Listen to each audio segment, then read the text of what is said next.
Here I have BYD CLU, and on this example let me explain all driving assist feature in BYD cars.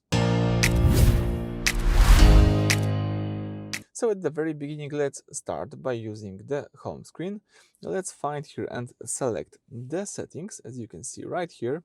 From the list of settings, all you need to do is find here and select ADAS. Then let's choose the first section, which is the driving assist. And now you can use a few things. So let's start with intelligent cruise control. So unlike basic cruise control, the intelligent cruise control actively helps with steering to keep you centered in your lane and maintains a safe distance from the car in front. It's essentially a semi-autonomous driving mode for a highway, so I really like to have this feature enabled. Then let's go to the next one, inside Overtaking Prevention.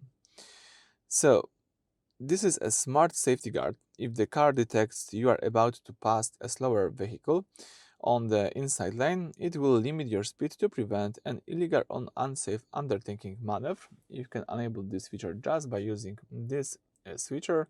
Here you've got the information. It is not allowed to overtake on the inside line when the driving speed is higher than 90 km per hour.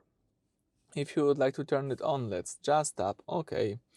Then finally, we've got the Adjust Cruise Speed by Accelerator.